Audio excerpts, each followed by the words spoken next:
Hi friend, कैसे हैं आप लोग। उम्मीद है कि सभी बहुत ही अच्छे होंगे और लगातार अपनी तैयारी में लगे हुए होंगे। मित्रों, कुछ दिनों से मैं काफ़ी व्यस्त चल रहा था।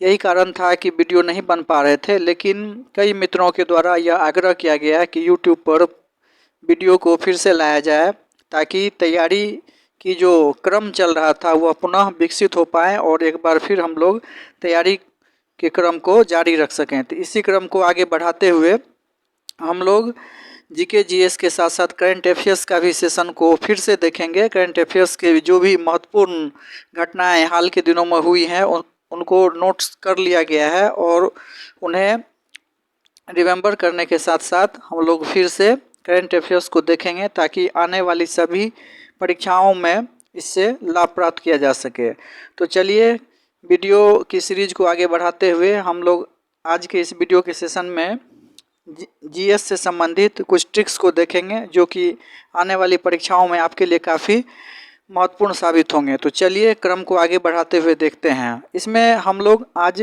22वें नंबर ट्रिक को देखेंगे। जी हाँ, अकबर का 10 साला कर 1580 ईस्वी में, जिसे टोडरमल बंदोबस्त भी कहा जाता है, इसमें भूमि से संबंधित क्वेश्चन पूछ लिए जाते हैं कि अकबर के जो 10 साला बंदोबस्त था, अर्थात टोडरमल बंदोबस्त भूमि की जो पद्धति थी, उसके कितने भाग थे। तो याद यह रखिएगा कि अकबर द्वारा जो 10 साला कर लगाया गया था वो 1580 ईस्वी में लगाया गया था, जिसे टोडरमल बंदोबस्त भूमि व्यवस्था भी कहा जाता है।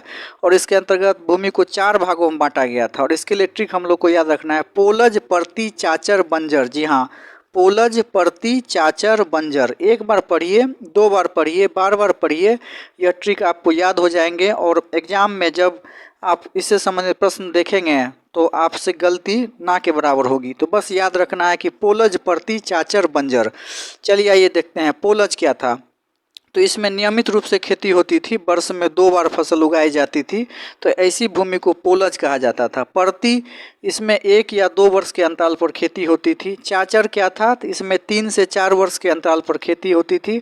और बंजर क्या था, तो यह कृषि हीन भूमि होती थी, जिससे लगान नहीं वसूला जाता था। तो अभी भी हम लोग सुनते हैं, देखते हैं कि बंजर भूमि के बारे में जानते हैं। तो बंजर भूमि वह भूमि हुई जिसमें कि कोई भी खेती अर्थात कृषि नहीं होती है, अर्थात कृषिहीन भूमि को बंजर भूमि कहा जाता है। और इसमें अकबर के समय में लगान नहीं वसूल किया जाता था।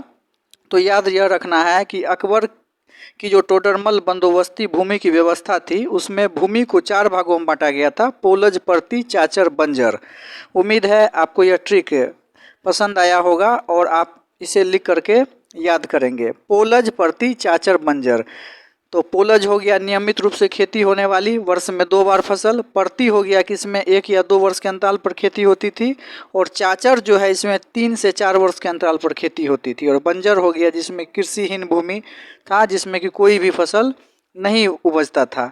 अगला देखिए 23वां नंबर करंट अफेयर्स आपके स्क्रीन पर स्पष्ट रूप से दिख रहा होगा। हालांकि बहुत से ऐसे दोस्त होंगे जिन्हें कि यह बहुत ही इजी ट्रिक लगा होगा, लेकिन जो नए स्टूडेंट हैं, खास करके प्रतियोगिता परीक्षा की तैयारी की शुरुआत किए हैं और जीएस से संबंधित प्रश्न में कन्फ्यूजन उन्हें रहता है, तो उनके लिए ट्रिक काफ़ी मददगार हो सकता है। तो 23वां नंबर ट्रिक को आप देखिए। दिल्ली सल्तनत का क्रमिक वंश पूछ लिया जाता है। कभी कभी सजाने के लिए भी दिया जाता है कि दिल्ली सल्तनत पर कौन से वंश जो है कब आया, तो उसके लिए ट्रिक काफ़ी फ़ायदेमंद रहेगा। तो याद रखना है कि दिल्ली सल्तनत का जो क्रमिक वंश था, उसके लिए गुलाब खिले तो सांस लो। जी हाँ, आप पढ़े भी होंगे और उम्मीद है कई दोस्त जानते भी होंगे, गुलाब खिले तो सांस लो। दिल्ली सल्तनत का यह क्रमिक वंश का ट्रिक है, गुलाब खिले तो सांस लो। गुलाब का अर्थ हो गया गुलाम वंश, खिले का अर्थ हो गया खिलजी वंश, तो से याद रखिए तुगलक वंश, सांस से याद रखिए सैयद वंश, और लो से याद रखना है लोदी वंश। जी हाँ, वंशों की संख्या हो गई टोटल 5। दिल्ली सल्तनत पर कुल 5 वंशों ने क्रमिक रूप से शासन किया था, जिसमें पहला जो था वो गुलाम वंश था और सबसे अंतिम जो था वो लोदी वंश था। याद रखिएगा, गुलाब खिले तो सांस लो, गुलाब खिले तो सांस लो। गुलाब का मतलब गुलाम वंश, खिले का मतलब खिलजी वंश, तो का मतलब तुगलक वंश, सांस का मतलब सैयद वंश और लो का मतलब है लोदी वंश। उम्मीद है कि आप इसे लिख करके याद कर लेंगे। खास करके वैसे छात्र जो कि अपनी तैयारी की शुरुआत किए हैं उनके लिए काफ़ी फायदेमंद रहेगा। 24वां नंबर ट्रिक देखिए, बाबर द्वारा लड़ी गई लड़ाई। जी हाँ, बाबर द्वारा लड़ी गई लड़ाई यह कई बार प्रतियोगिता परीक्षा में पूछा गया है कि बाबर द्वारा कौन सी लड़ाई कब लड़ी गई और किसके बीच लड़ी गई। तो इसके लिए आप निश्चित रूप से यह ट्रिक भी सुने होंगे।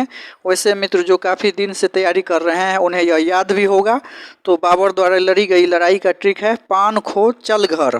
पान खो चल घर, जी हाँ, पान खो चल घर। पान का अर्थ अब देखिए 1526 ईस्वी में पानीपत की पहली लड़ाई हुई। बाबर ने इब्राहिम लोदी को इसमें हराया था। खो का मतलब है खानवा का युद्ध, चल का मतलब हो गया चंदेरी का युद्ध और घर का मतलब है घाघरा का युद्ध। तो याद ये रखना है कि पान खो चल घर यह बाबर द्वारा लड़ी गई लड़ाई है। अब पान का मतलब पानीपत की पहली लड़ाई किसके बीच हुई थी, तो बाबर और इब्राहिम लोदी के बीच, और इसमें बाबर ने इब्राहिम लोदी को हराया था। खो का अर्थ हो गया खानवा का युद्ध, इसमें बाबर ने राणा सांगा को हराया। चल का अर्थ है चंदेरी का युद्ध, इसमें बाबर ने मेदिनी राय को हराया। और घर का अर्थ है घाघरा का युद्ध, इसमें बाबर ने अफगानों को हराया। तो क्रमिक रूप से ये 1526, 27, 28, 29 तक चली गई लड़ाइयाँ हैं और 1530 ईस्वी में बाबर की मृत्यु हो गई और बाबर को आराम बाग में दफनाया गया। जी हाँ, तो उम्मीद है कि जो नए छात्र हैं, खास करके वैसे मित्र जो कि अपनी तैयारी की शुरुआत कर रहे हैं, उसके लिए यह ट्रिक काफ़ी फायदेमंद रहेगा। और उम्मीद है कि आप अपनी नोट्स में अर्थात कॉपी में इसे लिख करके याद करेंगे। तो याद रखना है पान खो चल घर। क्रम है 1526, 27, 28, 29 और 30, आपके स्क्रीन पे दिख रहा होगा। तो बस यह याद रखना है। अगला देखिए 25वां नंबर ट्रिक, जो पुराने छात्र हैं वे भी कभी कभी इसमें कंफ्यूज कर जाते हैं। तो यह ट्रिक को याद रखना आपके लिए काफ़ी फायदेमंद हो सकता है। तो 25वां नंबर ट्रिक को देखिए, हुमायूं द्वारा लड़ी गई लड़ाई। जी हाँ, हुमायूं द्वारा जो लड़ी गई लड़ाई है उसका यह ट्रिक है। इसका बहुत ही आसान और मज़ेदार ट्रिक हमने बनाया है, देवरा चोर बासर। जी हाँ, याद रखिएगा, देवरा जो है वो चोर है, देवरा चोर बासर। भोजपुरी में हम लोग देवर को देवरा बोलते हैं। तो आप इससे जोड़ करके इसे याद आसानी से रख सकते हैं, देवरा चोर बासर, देवरा चोर बासर। अब देखिए देवरा का अर्थ एकदम स्पष्ट है, देवरा युद्ध। चोर का अर्थ हो गया चौसा युद्ध।